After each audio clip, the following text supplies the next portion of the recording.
Hello, Toriano.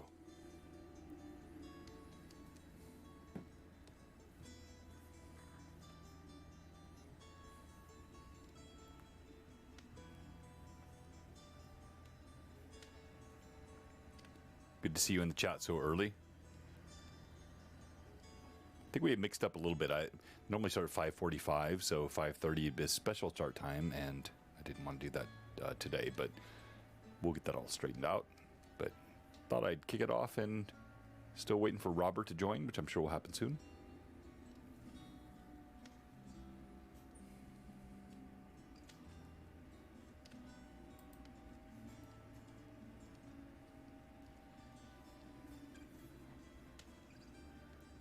Likewise, sir.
Oh, nice, Toriano. I'm glad you have that coming.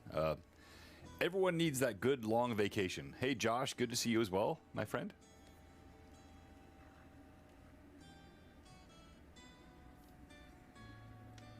Hello, Manda, you're late. A pox upon you. No, I tease. Never.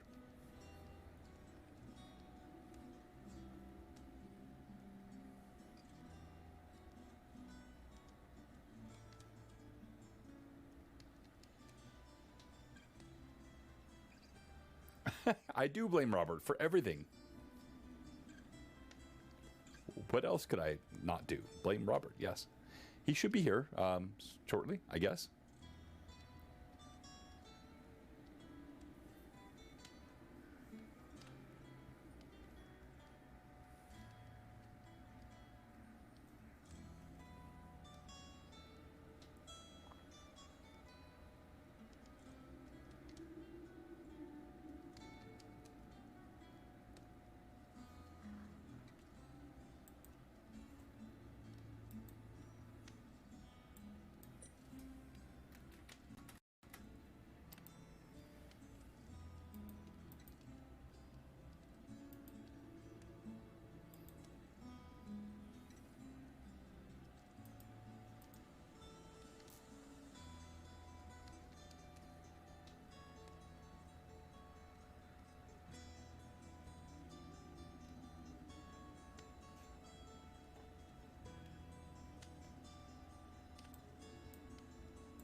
Nice.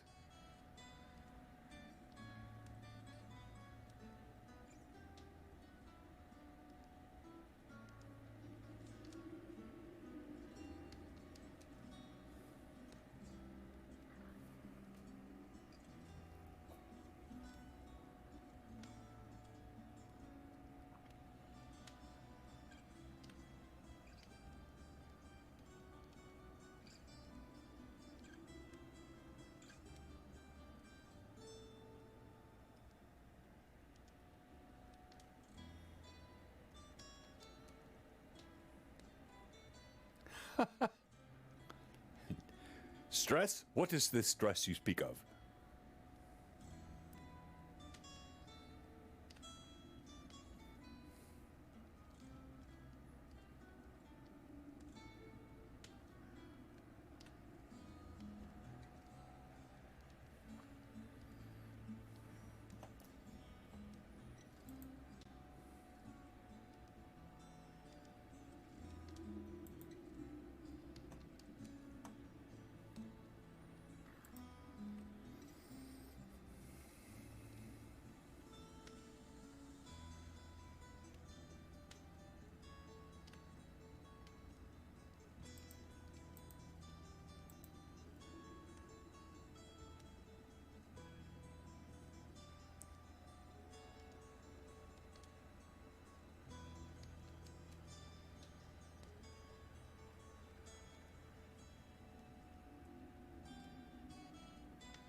Hello, everyone.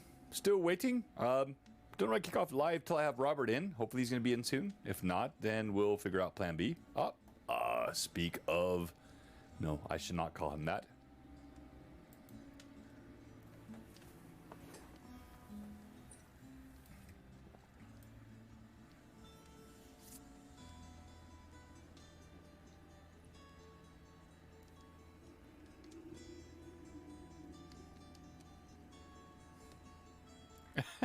I did not say that, Toriano. I did not say that. Hey, Robert. Hello. Sorry about that. I left to get my dog and realized that I left my cell phone in the house. But you are vintage, bro. It is, yeah, gotta get that up. All right, we'll kick this off live in a moment. Hello, good to see you, Alexander. Thank you, everyone, for joining us. We'll just have a good time tonight. I love LMA simply because it is low stress, and I love talking to our community. Rob, I know you got lots of stuff going on. You're going down to visit. Tell us about that before we jump on to our You're Only Heard, Not Seen at this moment. So, yeah, so going down to visit our own Mystical Unicorn painting and Necromantic DM tomorrow. Tomorrow I'll be there from tomorrow until Tuesday. So that's going to be fun because I love going visiting my friends in the community wherever I may find them. This will be outside of 2 Blue Box cons. This will be the second trip I've taken to go visit someone. I like it. Yeah, no, Josh, good question. What is the stress we speak of? That could be a topic tonight for D&D stream tips and tech. Oh. All right. Oh, Josh, how much time do you have? All right. So I'm going to start out with that. I like taking the left turn. I had no intent to start with that, but we're going to start with that tonight. And here we go. Kick off. That and that and that. Fun to. Here we go. And 1, 2, and 3.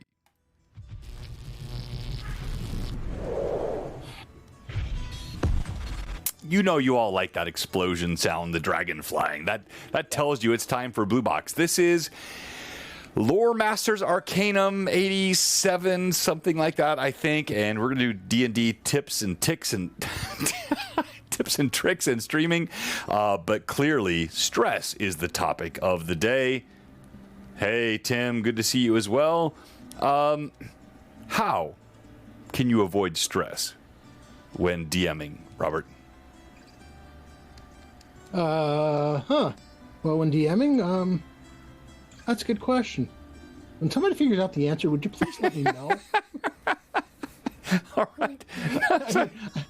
Actually, I'll be honest with you. I probably have the lowest stress DMing style there is, mostly because of the fact that 90% of my stuff is just having a loose plot, couple encounters possibly, and letting the players go where they will, and just maybe a gentle guide. But other than that, it's like I have mad respect for those who spend hours and days and whatever planning everything, and I can't do that. Okay, so Robert has said there's no purpose to this stream tonight, and we're going to kill it on. No, honestly, I loved your game, and the last one I played with you, that was a fantastic. The Grim Harvest was great fun, and that's your normal style with Friday Night Crusades as well. But, Theater of Mind, that is the core of the game, right? Yes. I mean, it's funny because, like I said, I've mentioned this before, that when I was younger, I had a choice. I could either buy the books, or I might be able to buy miniatures. Of course, without the books, I wasn't going to be able to do anything with the miniatures. So, the books were paramount, and I don't even know that we really cared too much in terms of like putting, using coins or stuff, not putting stuff on a table somewhere. Because usually half the time we were just like curled up somewhere, just throwing stories at each other. Just, wherever we could play, we'd play. Outside, inside, didn't matter. All we needed was dice. That was it. Okay, you know what? We have all the other tips and trick stuff to come, but I think this perhaps is providential. Let's start here. The origins of our game and our fun. I'm going to tell you a story, and then I want you to tell me one about the earliest games you played. All right, so I'll start. No, I can't start with the earliest games I played. It's actually not appropriate for the channel. But it's like, as a kid, but I can remember in the early to mid 80s, and sitting in a room, a condo, with my pseudo half-brother. And we played twin half-orc brothers that were not altogether that friendly to others. And it was just like a one-on-one game, right? So it's like it was just the two of us. And it was a blast. Like, we made stories for each other back and forth. And, of course, it was 1E, 2E. There was nothing else at that time. But just the game and the fun, that's what we did. I still love the theater of mind. We had nothing else but dice, paper, and our imagination. So with me, it's kind of funny because my cousin we were really young. I was maybe 10. No, not even. I had to be closer to 8 or 9 or something like that. And my brother was a year and a half younger than me. My cousin was a year older than us. And he had the old, the original AD&D covers, the books, which were kind of wild, to my eyes back then. And I don't remember how he ended up introducing the game. For all I know, it may have been one of us saw the books on the shelves and said, "What's that?" And good Catholic schoolboys that we were, our first characters were a thief and an assassin. And I mean, our first characters were basically robbing people and murdering people. It's just, it's kind of amusing to think back on it. And how did that capture your imagination? Like, how that first game? I think initially, it's funny. Initially, it was just the idea of playing something that we were not. I mean, I couldn't have gone any further away from who I am playing my first character, which actually, when I was a thief, it was a female thief. So, off the top, it's like, yeah, let's get as far away from normal as possible. And then at some point after that, I mean, my cousin, he lived. We only got to see him if we were visiting, and that was only maybe a couple of times a year. So, it wasn't long after that we bought the books. And interestingly enough, the first book I bought was the Dungeon Master's Guide. And didn't realize at the time that you couldn't play the game with just the Dungeon Master's Guide. Wait, no, you could. You didn't have the information you needed to roll characters. If you had characters, fine. Yeah, it was great. But it didn't have the information for characters. So I had plenty of time to read the Dungeon Master's Guide. And for a long time, it was just my brother and I. I mean, we'd have a couple friends here and there that might have interest for a while. But a lot of the time it was just us. And my parents, again, very Catholic family, and we talked on and on about. Sorry, Tim, you were dropping 4-letter words on that. Sorry. Tim sent me a screenshot and I shared it on my stream. All right, yeah, fair. That's fair, Tim. But, we talk about the Satanic Panic and all that. Like I said, very, very Catholic family, and my parents, if they were even aware of the Satanic Panic here in Jersey, they didn't care, because all they knew was they could take us anywhere and we would bring our D&D books, and my parents could enjoy the get-together, the company, not have to worry about whether my cousins were present to keep us interested. My brother and I would just disappear into a room, and they'd call us out when there was food. But we played D&D for hours. I mean, summon the food, yes. Yeah, it was just like, every once in a while, I was like, yeah, are they okay? Oh, no, they're playing, they're fine.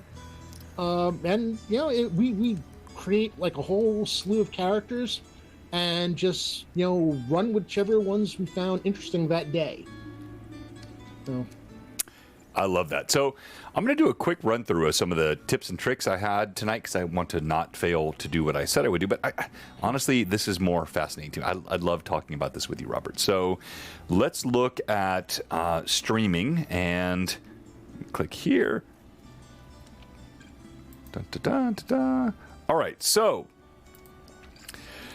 Obviously, Twitch is the core of all streams. Mixer made an attempt and failed miserably, so we all dropped that when Mixer tried. Twitch can work with many different technologies, slobs, XSplit, OBS. I use slobs much to the malignant struggle I have with Jay trying to pull me over to XSplit. But I think they're both good, so I have no really preference. I started with slobs.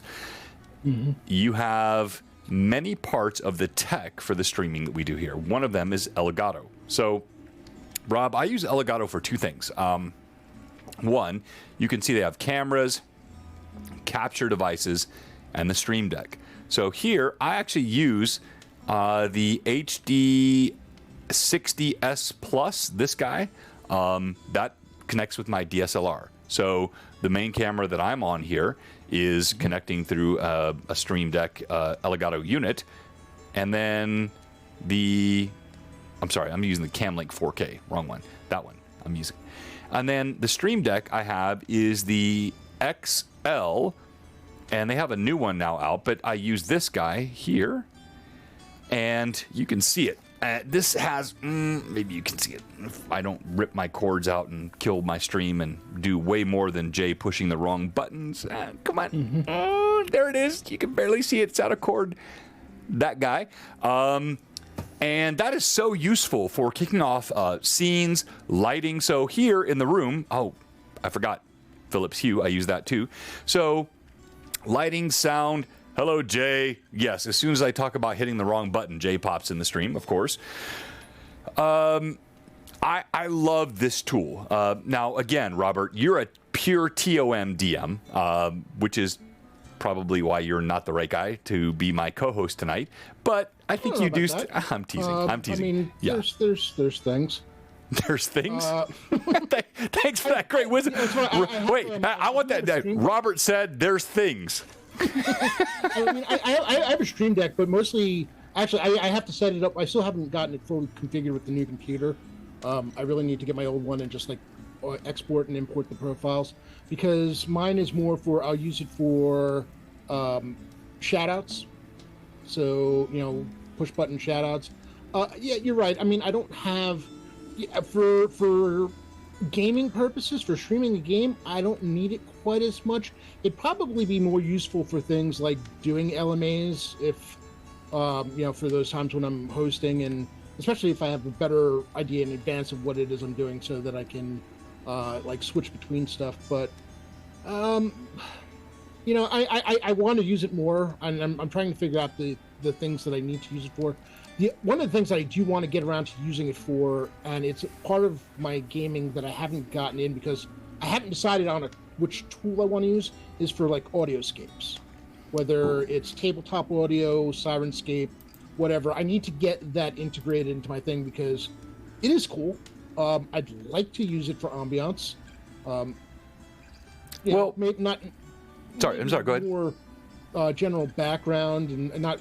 I'm not looking to go super advanced with it at first, but just something to get, at least to help get people in the mood.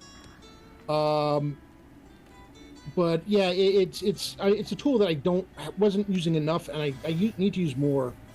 For sure. Well, I love that. And Jay actually uses it better than I do when it comes to shoutouts. Like, he's got all the one-touch buttons. I've got to get better at that. He does those so well.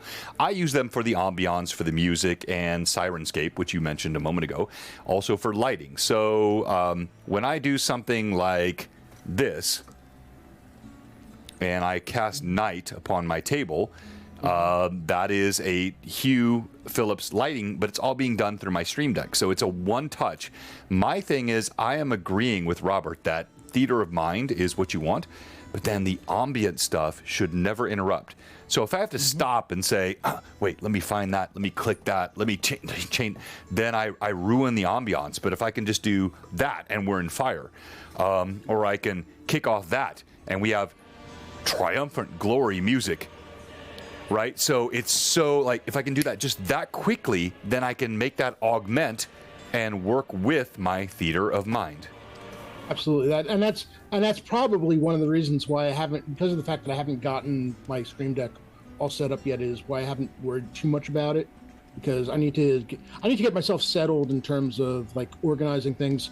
One of the things that nobody talks about when you're doing streaming is where everything sits on your space, especially if you're running a game.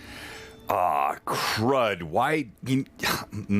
You're so right, Robert. So I'm going to work on getting a camera set up for this view so I can share how this is all set up physically. But you're dead on. Yeah. And it's kind of funny. I mean, the first thing I ever streamed, and technically it wasn't even me doing the streaming. First thing I ever ran on any stream was at first Blue Box Con. That game. That was? Yeah. That was your first? It was the very first game I ever streamed. Oh. Actually, that might have been I'm trying to remember if that was the very first time I was on stream too. Oh my God! So I had the totally inappropriate thought, but like, yeah, I'll stop. All right. Yeah. Something food. Exactly. Yes. So your first. That's awesome. I was there with you. It probably wasn't the first time I was ever on stream. Mostly because I'm pretty sure we had already had a virtual Greyhawk Con then, and I'd already been on in a game that was streamed.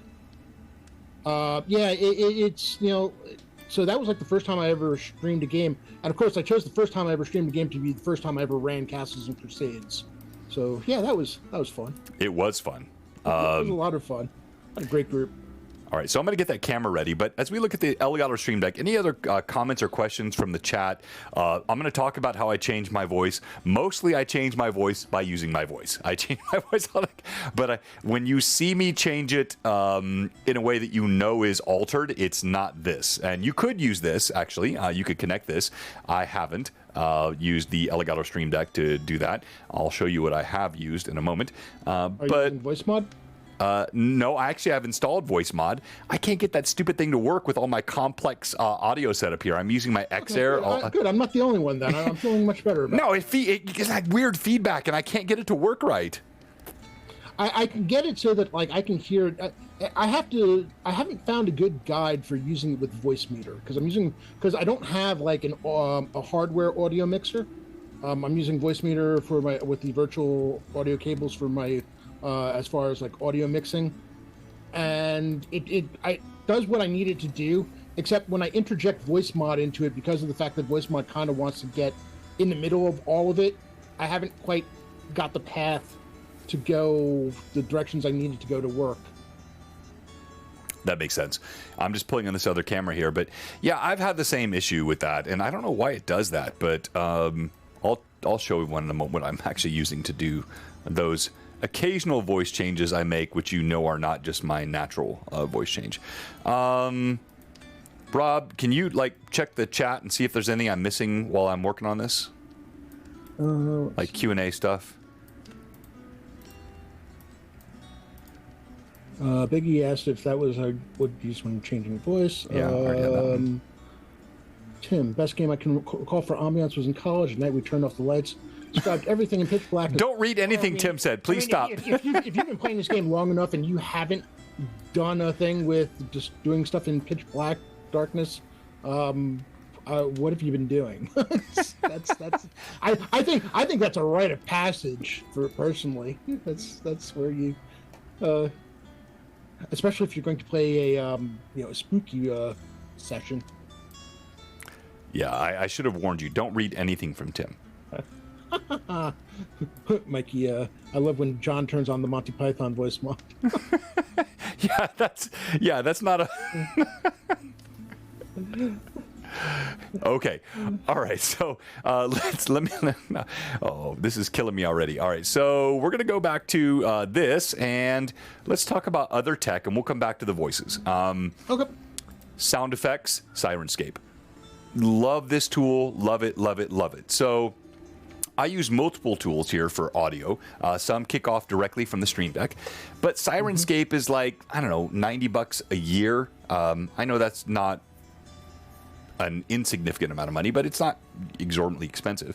And you get access to all kinds of sound effects. You can connect to this in the store. You do the unlimited version of it, you can get every single file, and they have the online player and the fantasy player. I use both of those, and they are super easy to connect, and then they all go into your Stream Deck. So let me stop. The music you're hearing in the background right now is actually from Tailspire. Let me kill that.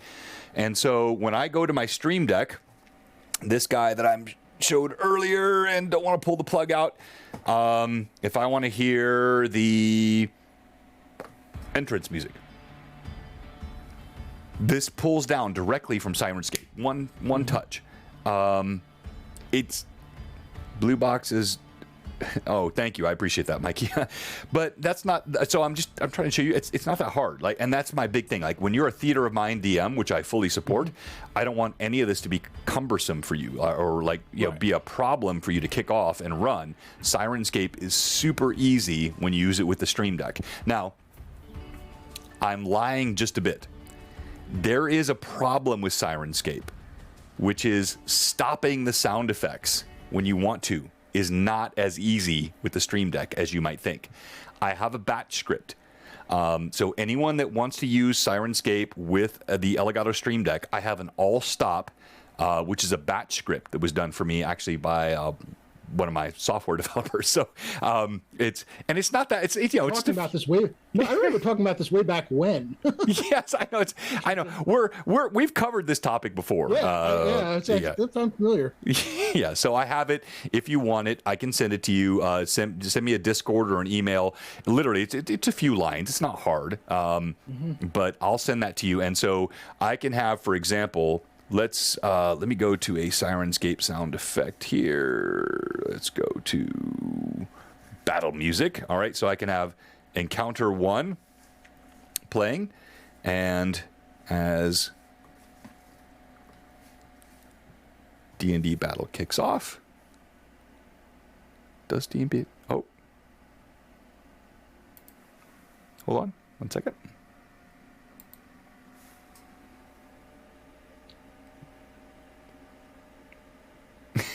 You what? I was not lying, Tim. All right, here we go, and whoops. So there's footsteps in snow. Can you hear that? I'll turn it up. Yeah, I have this way down. Now you hear footsteps in snow, right? Yeah. And then I can add battle music like this. You still hear the footsteps and stuff? I'm layering, right? Mm-hmm. But I have the all stop batch command. Everything stops. One touch. Right. I can help anyone with that. It's a little bit of setup. I'm not flexing. It's just something that I've used, and Sirenscape is really, really good. And with that one all-stop tool, you can hit a button on your Elgato Stream Deck and cancel out all music. Again, this is not a lot of money. It's not a lot of time. This is, I'd say not a lot, but maybe a couple $100, and you can have this and touch the buttons and kill the music and create that ambient sound. Robert, thoughts, comments? No, I mean, listen, it's the way. It probably was the first tool I ever tried using. I hadn't gotten quite when I was first looking at it, and I think that is going to be the direction I'm going to go in, just because, I can do the subscription, and there is so much. I mean, and even if you don't do the subscription, I think you can buy the ones that you want. You can, yes. And so if you don't want all, if you don't want to go full on, but there comes a point where you may as well just do the subscription. Again, it's not much. It's really not. And hello, Mikey B. Yes, exactly. It does fade out some, and that's because it's using the stop command from Sirenscape. Good to see Bill, the Master Crafter. Bill, as you know, you've got to move here. I'm going to keep saying that until it happens. So. Elgato Stream Deck, Sirenscape music, and I clicked the wrong button there. I'm going to tell you, I'm going to go with a slightly different direction for streaming tips. And how dare you? A checklist find yourself I don't care what you use. A simple notepad text file somewhere, and your pre-stream checklist. I love that. Go through your list of the things that you need to do, check on, because I don't care how many times you've been doing this, you're going to forget something. Things like changing the stream information prior to going live.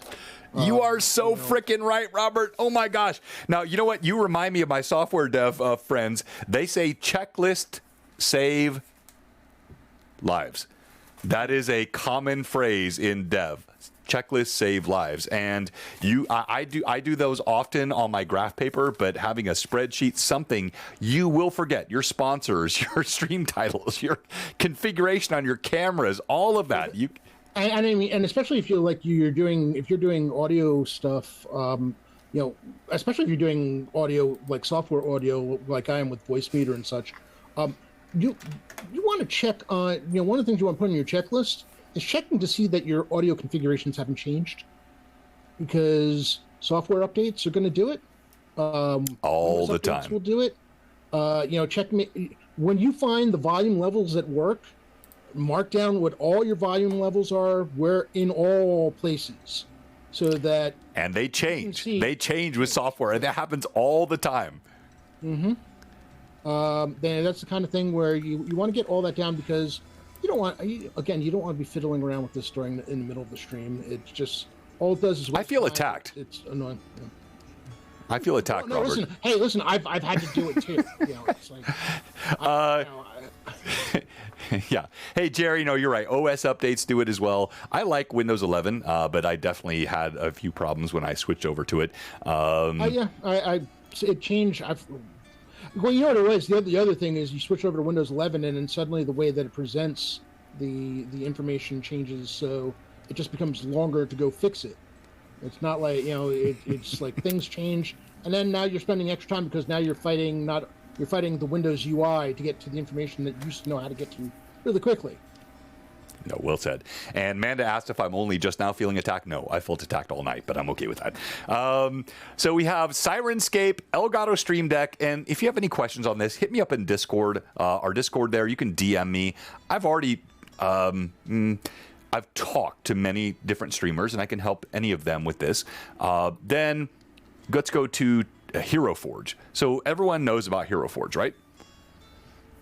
Great place, 3D printing of minis, and now those minis are colored. So you can actually configure and pick the colors, and they'll send them to you within 2 weeks. By the way, also, if you have a resin printer and you want to print your own minis, you can put your mini together, the STL file, and pay for the file instead. Exactly. Which is what, $10 instead of $40? Exactly. Now, there's also something else you can do. Hey, Bill. Create your tokens. Yes. All right. So I'm not going to click it because if I do, it'll show my full account. But if you go to account and you go down here into personal info, which I will not click, when you do that, you'll see a token. That token is your Hero Forge token. You click this personal info in Hero Forge, and again, with this one, you can pay for each of the files. But if you pay on, I think on this one, it's like $60 a year, and you have 170, I think, or so, it's some like ridiculous number of minis you can have. And when you do that, you can copy and paste those directly into your Hero Forge account, and I'll show you here. Right here where you see this Hero Forge access key. Can you see where I'm highlighting this? So you get this key from Hero Forge. When you go to account and personal info, click that. You'll see your key about 3, 4, 5 layers down. I use this for all my players. So they can create their minis, their alter ego minis. We got polymorph ability now in Tailspire.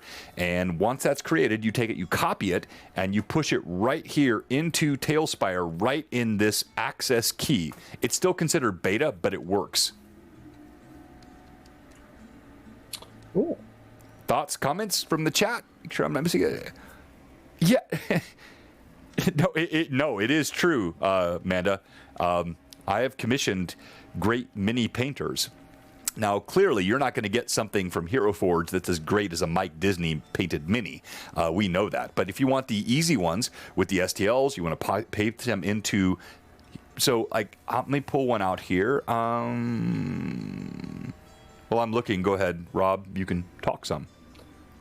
Yeah, I mean, listen, it's a great way to, if you're going to use Tailspire, it's an absolutely fantastic way to get the best representation of the characters, because I mean, there's really honestly no better way to have the characters, the players envisioned captured in the game.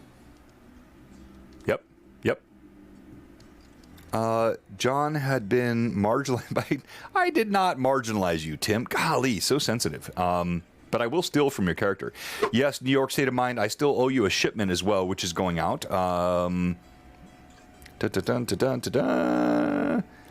So Toriano said he had several of his players send minis and Tailspire. Great, yeah, exactly. And when they do that, so if I go to my...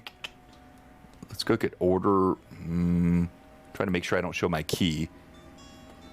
Well, that's not it. Anyway, once they've created that, you can have that STL and pull it into Tailspire, but then you can have the physical mini printed out as well. So I use both. This is Alcott Devereaux. Well, here.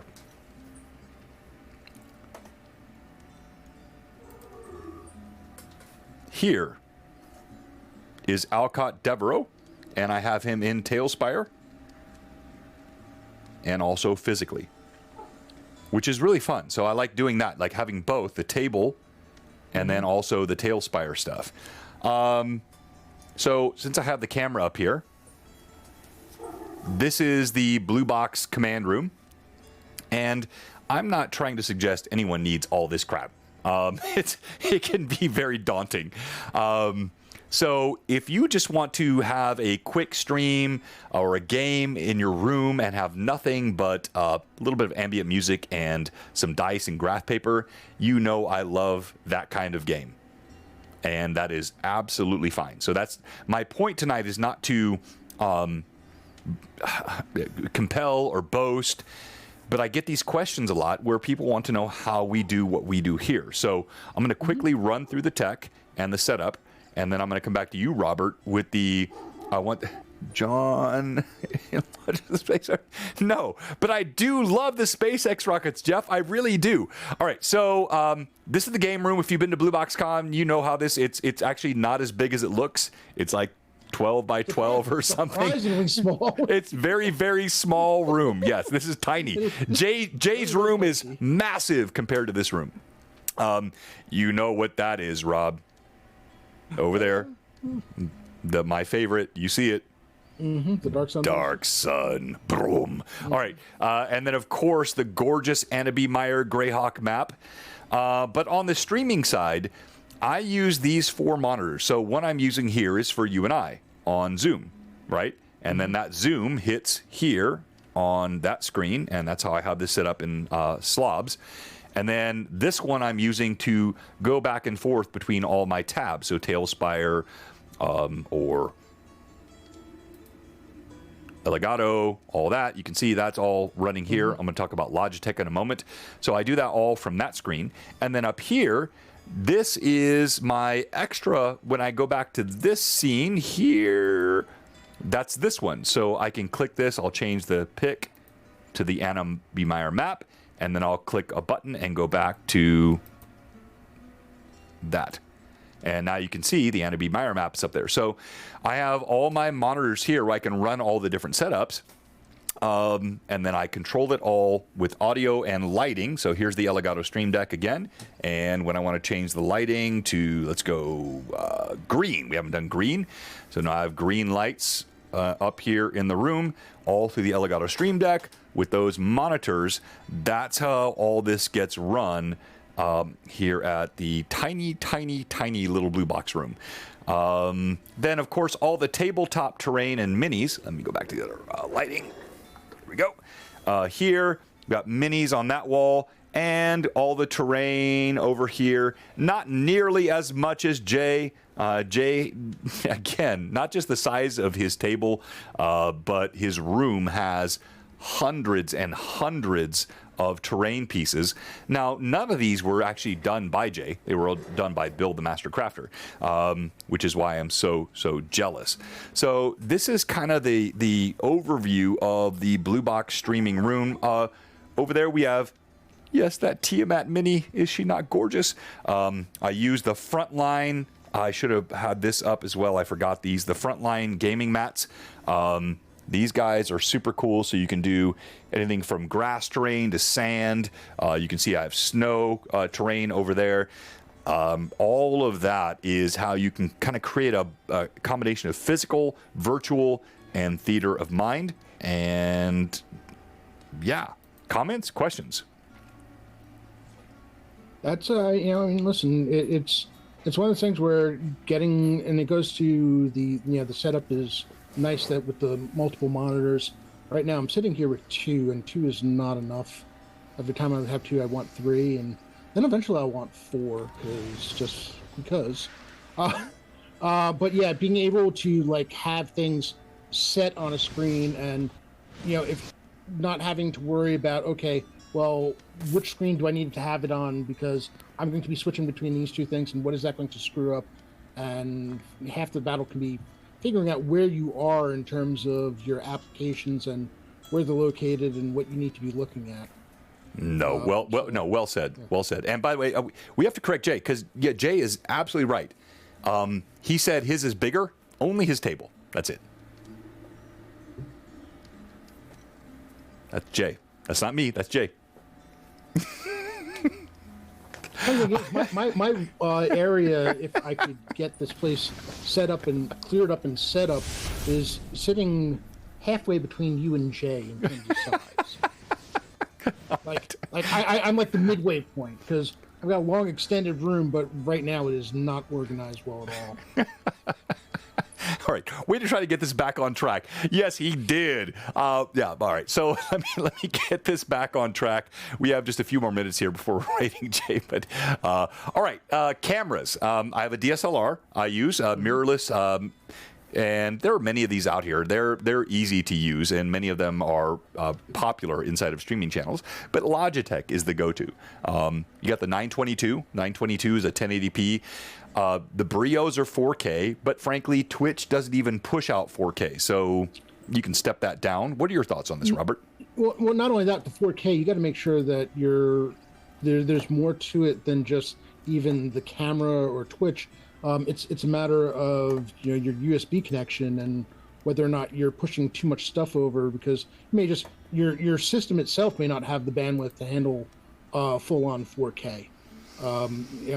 Depending on what kind, making sure it has the right connectivity, and there's a lot into it. I mean, honestly, 4K, it'd be nice, but I wouldn't be too worried about. Okay, so I'm gonna do no, I'm with you on that, but let me show you something here. I'm gonna pull this guy up, and probably we'll have that weird matrix effect where everything goes mirror in mirror in mirror in mirror. All right, so can you guys see this? Hopefully this is intelligible. Yes, I'm showing my Twitch stream. Yeah, so there's the chat, there's all the stuff. So when you click over here, you have all the adjustments here on the side of this, and you can go in here to your video, for example, and you can change the base camera resolution and the output resolution. So I'm a big believer in record high, step down, right? So I'll capture in 4K, step down to 1080p or 720p, and you can do that with those cameras. That's much better than up-resing or interpolating the video quality, right, which is where the pixels are kind of bridged because they're not enough. Yeah. You can do that with this. You can change your audio. So, for example, here, all my audio settings, video settings. But Benjamin, I don't think I've seen him on tonight. Do we have Chaosic? I have not seen him. Yeah, Chaosic's been helping me. So things like your stream delay, because I have I didn't show this. Let me go ahead and show this. Oh, stream delay. Yeah, that's important. Yeah, so if you look at my XR18, that's my audio mixer. I've got my sync offset set to 375 milliseconds right now. I don't know. This is probably not helping anyone. I'm not. That might be getting a little too in. I think, yeah, okay. It probably is. I'm sorry, guys. That's more fine tuning. But there is a piece of technology that we haven't talked about that we really, really need to. Okay. It is kind of important because, I mean, granted, Slobs comes with one, so does Stream Elements.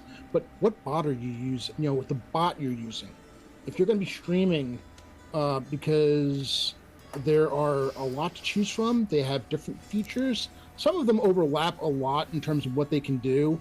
But, you know, if you're going to do stuff like giveaways, you know, Nightbot, you're using Nightbot. I'm using Nightbot as well. I've tried a few out, and I've gotten really comfortable with it. You know, you want to make sure that it supports the things that you want to do. Do you want to do giveaways? How do you want your giveaways to run? Not all of them handle them the same. You know, basically your different commands, your shoutouts, because one of your bots is going to handle the back end for your shoutouts, your announcements, your all kinds of stuff. One of the things that, you know, as far as Nightbot's nice, and I'm sure the others have a method for doing it, but you can have other people with access to the Nightbot so that when they're streaming, you know, doing a guest stream or something, they can do giveaways and such. So you're not necessarily you're not necessarily having a lesser stream per se. No, well, I'm sorry. I'm not laughing. I'm laughing at the chat. The chat is just... so, no, well said. And Rob, actually, I use Nightbot. Good point. Now, there is something also embedded in Twitch, but you use Nightbot, and I think you're better at it than I am. So I only use it for giveaways. I think some of the commands are set up here, custom commands like this. But you can talk through this and tell me where you'd like me to go. And let me zoom in so it's easier to see. There we go. You know, it's funny. I think Stream Elements actually handles my custom commands. Okay, so you don't even use the Nightbot for that? No, I mean, my Nightbot, the main reason I got onto Nightbot was because Stream Elements, I don't like the way Stream Elements does giveaway, their method for you doing giveaways. It didn't feel, it's not kind of the same thing. It's a little weird, honestly. All right, so I'll pull up that. So Stream... You're talking about Streamlabs OBS, right? No, not Streamlabs. Oh, I use Stream Elements. Oh, then Pox Upon Your Firstborn. No, I don't use that. I'll be honest with you. I tried Streamlabs. Streamlabs was the first thing I tried at the start. It was actually the first streaming platform I tried, but I didn't feel like paying for it until I got practice with it. And they're trying to monetize everything was getting annoying really quickly. And then wait, what? I have not. What? Streamlabs would like tease you with every these things. Oh, the promotional I do get those. I just ignore them. All the things that you might be interested in were all. Oh, you're right. You're right. I just ignore those. No, I'm not ready for that, and I'm not entirely sure I'm interested because I can find it for free. Exactly. No, I don't either. So. And then some of their business practices really got me, you know, completely lost interest in them. So, I use Stream Elements, and it does the majority of what I need to do in terms of, as far as a bot goes, and then Nightbot basically just picks up the rest. All right. No, I agree. I like Nightbot. So the chat, yes, exactly. Geek Puppet, I use that as well. Stream with slobs. Now, to have a good stream, you know what you really need? Fantastic maps and heraldry. You need to be following Anna B. Meyer's Patreon. If you're not, you cannot properly stream. Anything Greyhawk, anyway. I'm a bit biased. Anna is my favorite, and you can go to her, annabmeyer.com. You can follow her Patreon. She pumps out great content all the time.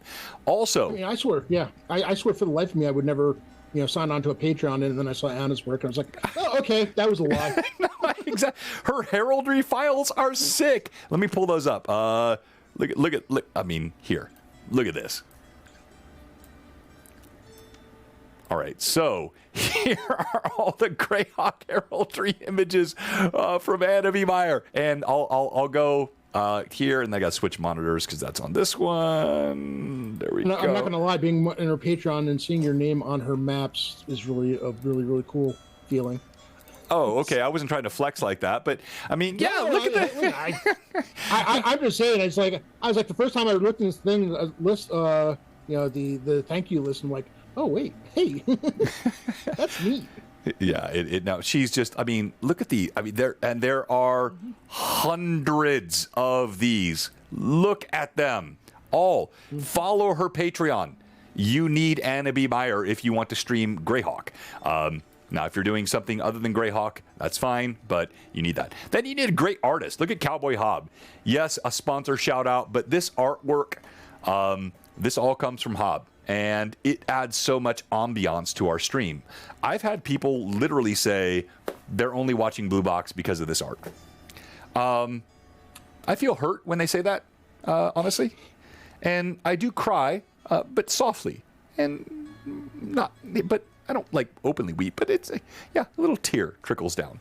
But yeah, she is awesome. Now this one with my good friend Chandler is actually a bit creepy. It's a barrister sitting there with a guy, but it's still awesome. Yes, the art only makes it better. Hobbs' work is fantastic. Thank you, Bill. I agree. At least it's the quiet. At least it is quiet, not those loud racking sobs. Thank you. Which I have done as well. But yes, it's just the quiet ones. All right. So, Rob, what have I missed? I've talked about the conferencing, the video, the audio, the cameras, the tabletop. Well, let's talk about the physical mini. So you have beyond just Hero Forge. When you're looking for your terrain, you got Miniature Building Authority, MBA. This is where all this stuff comes from, and I got this from Jay recommended MBA to me. But there are other folks out there that are 3D printing. I have some stuff like this. These are fun because they're all like styrofoam, so they're super light and easy. Having these, super fun to add. Of course, so Dwarven Forge. I actually have a box upstairs full of NBA stuff that I haven't had yet a chance to open. Oh, just send it to me. No. No, just... Actually, I found an interesting... Drive it down. Just drive it down to me. Like, no, don't open it. Just send it to me. One of the oddest places I found to find reasonable terrain pieces and, like, individualized terrain pieces and you have to watch because some, like, show a price and then... Oh, it's like the 15 millimeter version, and you need the larger 28 for, or even 32 maybe. But Etsy and eBay. Yep. I picked up this mine, this dwarven mine. This cost me. I think this cost me, and it cost me like $25. And it's it's really detailed, but just some pieces that if you're looking for something here and there and you don't need to, you don't necessarily have to go for like a huge scene. There are deals out there. There are deals out there for sure. No, exactly. Josh, well, I'm still struggling with... Pat Draws is always good for a comment that makes you go, what? I don't know what disgusting... prawn you were talking about, but I don't think it was the name of this, Josh, this was from Tyrannify. It's foam. Oh, whoa, what did I just do? Oh, Tim had this the other day. How did... Okay. Oh, that's fun. All right, so let me kill that and relaunch it. 1 second.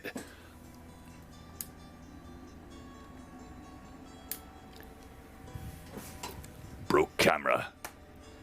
Stop video.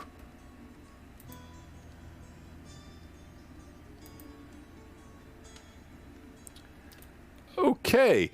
Well, as I am talking about how amazing my streaming technology is. This is the joy of having a camera that straight up USB. Now, don't do that, Rob. Really, you're gonna do that to me? I mean, let's be honest. Here's the other thing to remember, people, especially when you're starting off streaming, the more complicated the setup, and this is not a John. This is not a shot at you. It is. I am attacked again. The more complicated the setup, the more things that can go wrong, and the more things that can be amazing and go right. So, do you live your life in fear? And by the way, that was not using voice mod. That was just my voice. All right. Yeah, my EOS is really struggling. So I'll try one more time. And if it doesn't pop up, then I'll just do pure audio for the rest of the stream. And there we go. And it has been spoken. Yes, certainly what you said is true. The more you have, the more they can go wrong. But also, no, the attack never did stop, Manda, you're right. Merely acting! I had to catch my breath, Manda. This second wave, third wave. Gotta be relentless. Exactly. Well, you know what? And that's what you get when you embrace Rob. He's vintage 72. I'm vintage 71. So just remember, I'm your daddy, Rob. I'm a year older than you, so you must accept that. Listen, anything that makes me feel younger is great. The nano goblins? No, Tim, no. John's perception, fantastic. All right, Pat, I've said this so many times, I'm going to have to ban Pat. He's always he's the biggest harasser. Hey, Wandred. Good to see you in as well. All right, so final thoughts here. We talked about Nightbot. Let me go back to this one. It's funny, we actually didn't even get to microphones. Oh, well, that's a whole other thing. Yeah, so microphones. I'm using a wireless headset, but what is the main mic that is used? It is this one right here. Very commonly employed. Blue Yeti? No, not the Yeti. The Yeti definitely, but the Yeti's easy. I have the Yeti, but this Shure microphone, the SMB70, this is very commonly used in professional streams. So if you look at many of the professional streamers, they're using this. I'm not using this right now. I'm using a wireless headset. But yes, the Yeti is really good. You have the Yeti Blue, right, and the Yeti Black. Mm-hmm. We'll pull that up. And right now I'm using a Samson mic that it's one of the microphones that Jay uses for his game stream. Yeah, I've seen that. And Jay's, it's terrible. It's awful. He sucks. So I think Jay's sitting somewhere laughing in partner. Yeah, he is. But I have the Jay mug. Yes? Yes, you do. Yep. Yes. That's it. All right. Okay, so minis, terrain, tabletop, mats, Dwarven Forge, Miniature Building Authority, microphones, cameras, Stream Deck, Twitch. Any other questions from the chatters on the actual sort of meat and potatoes of your Twitch stream setup? Yeah, it's a gorgeous mug, Jay.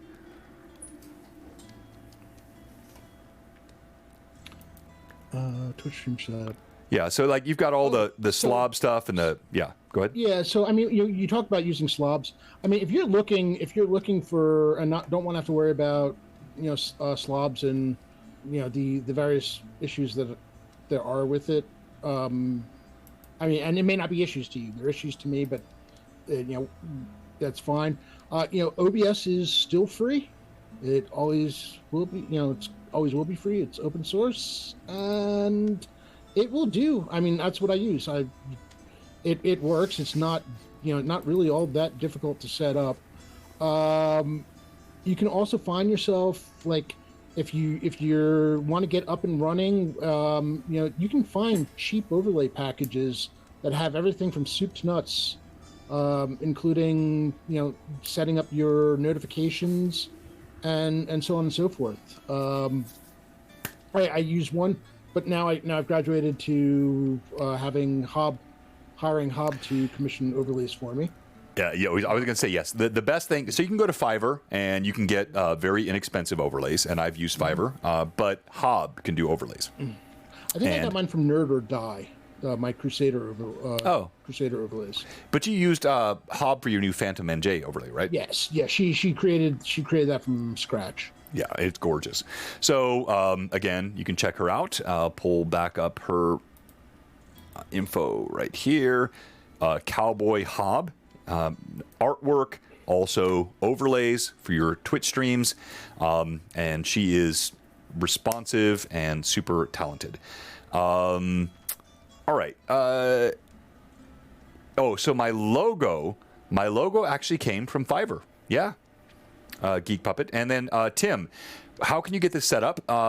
You can hire an IT guy, or you can just buy me lunch and a cup of coffee in the morning, and I'll come out there and do it all for you. It is not that hard, bro. We can set this all up. Back to the actual bandwidth. I believe I have my. Let me look at it. I think I have it set up to like a 6,000. Let me go streams here. You have settings inside here. I think my FPS is set to 60. Oh, no, FPS is different. Yeah, FPS, I have different. Yeah, it's a really good point. I should have said this. When you're talking FPS, let me pull this up here. So on each of these video inputs, you can change. It's not this screen. So when I'm running cams, like, let me go to this one. This will help you lower the demand on your system. So when I'm running this cam, this is mainly my mini cam, right? So it's showing my so I'll change this to like 15 frames per second. Right? So for me or my players when they're in the room will be 30 to 60, but you can change each of these mini cams or these terrain cams to a lower FPS, and that will actually reduce the bandwidth constraint on your machine.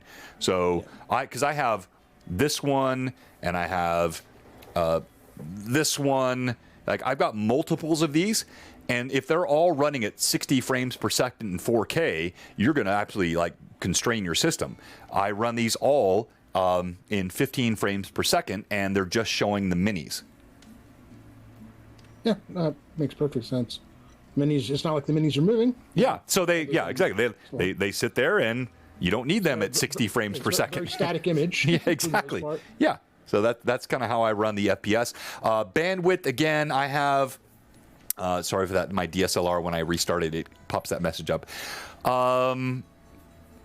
I have mine set to. Hang on, let me find it again. You got two points on bandwidth. One, your actual streaming, like your capacity. I've got a pretty good connection here. I can do a gigabit up and down. Your up is your main concern when it comes to your stream. Your down is a secondary concern. And this, you can also change your process priority, your FPS. I'm looking at the main settings I have here in Slav. There we go. Output. Oh, your bit rate. It will drop down on you a lot. So you can set your bit rate when you push out of slobs. And like right now, I'm running 2,500 on my bit rate. Not heavy at all. Did that answer the question? Red Hole. I am super angry that I have not had the John is always right comment in the chat tonight. That is, yes, CBI. Okay. Good question, Hunter. 1 second. I am using.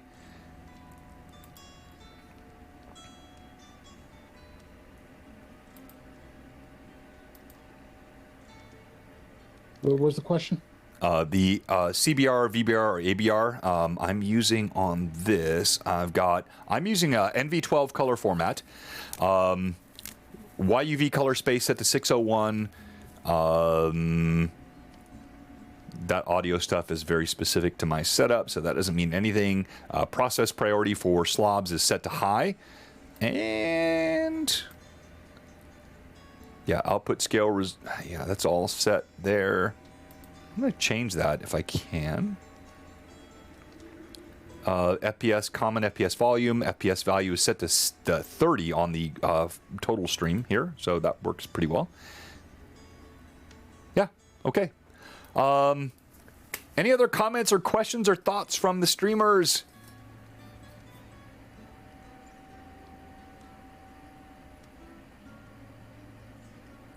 Manda, now you're attacking me. It was not. Look, it was. It was a stupid. I've got Manda solidly in my corner. You're. Yeah, my DSLR just did its thing, and I had to like restart it. It's not a big deal. Like a couple of seconds. Technology is great until it decides it wasn't. All right. So, in summary, what we're saying is just do theater of mind. Ignore everything I've said tonight, and have a good time playing D&D, which is, I think, where we started. I'm teasing. I do love all the tech. I love all the fun. That's kind of what Blue Box is. Poor craftsman blames his tools. Tim, you're a tool. I think this is all good fun, and I can't. No, that's true, Amanda. That's so true. Graph paper, yes, that's all you need is graph paper. That is the main point of this stream. Your imagination, good fun, and graph paper. That is all you need to run your stream. Man, when I was a kid, having graph paper, man, we were swimming in money at the time. No, it's so true. Hey, we used to take a pen and a ruler and make our own. Bruh, I promise you, I grew up poorer than you did. You don't. Yeah, we'll do. I mean, yeah, it's not. It's just. Let's just wait. We played it as hard as our allowance. Not our allowance. Allowance? You had an allowance? No. What kind of like middle class home did you grow up in? Paper route. As much as our paper route. You could sell papers where you lived? Yeah. I lived out of a car in the desert. I'm not lying, actually. So there were no paper routes. There was no allowance. All right. No, we didn't have an allowance. Actually, it's kind of funny. We walked uphill both ways in the snow. Actually, I can say that for the purposes of D&D. Okay. My hobby shop, where the first hobby shop that I ever went to in terms of buying D&D stuff. Hey, so last question. Everyone in chat, please pop in the name of the first hobby shop you remember. Mine was the Hobby Hut in Upland, California. Rob, continue. Ridgefield Hobby Shop. And you can look at this. I think it's still there. If it's not, I can give you where it is, and you can see what it looked like going to my house and from my house. It was one massive hill and one smaller hill that you had to go up and down. And the thing of it was, the massive hill was the ones you had to hit on the way home. So we used to walk, and it was about a 1.5 mile, 2 mile walk, all going up and down hill. Wow. Really? Yeah. You're making that up. Yeah. No. Okay. No. All right. Well, respect. In the chat, we have Complete Strategist, Hobbyland. Manda recuses herself and does not want to say Altered States. That's a fun name. I like that. Hobby Lobby. Yeah, so mine was Hobby Hut. That's really close. Hobby Shop, long gone. Yes, the Hobby Hut is long gone from Upland, California as well. Dragon's Lair. Oh, good name. Also gone. Hobby Land. So fun. Like, honestly, the New Jersey New Jersey Hills, yeah, okay. Hobby Lobby, that's not actually a gaming store. That's a crafting store. No, I'm teasing. I'm sure there was one. Allied Hobbies, carbon oils in my shoes. Anyway, yeah, just a little nostalgia here. We all love those old. I had a dream when I was a kid, Rob. Mm-hmm. I was going to make it big and open my own hobby store. And then I actually kind of contemplated the economics of that and realized I was not going to make it big no matter how mad I wanted to. I think my experience with my first two gaming stores, first of all, the hobby shop that I went to basically, and I'm looking at Google Maps, it's 1.4 miles door to door from my old house to the hobby shop. It was a shop that it was not a gaming shop. It was more model trains and just basically trains and different models and stuff. They had like one rack that had D&D stuff, and we were constrained to what was ever there. The second place was in a mall that my brother and I used to just jump on a bus at age 12 and go 25 miles away, because back then you just left the house and you came back maybe for dinner. Bye, son. It didn't matter. It was one, and it was great. It was one bus that picked us up like 2 blocks out from the house, took us all the way to the mall, and the game shop was actually in the basement of the mall. And it was a cool game shop, but it was small, and it was in a very, thinking about it now, rather creepy section of a mall. It's like this really darkened area that just kind of that the time forgot.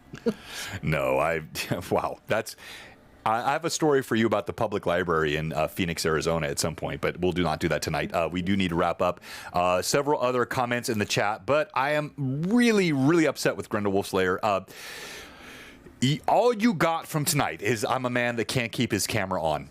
Everything else that we've done, all the amazing stuff, I'm just the guy that can't keep his camera on. And then we go on the hop on the bus. Gus, don't need to be coy, Roy. We have clearly lost control. Yeah, I know. We've lost control of this stream.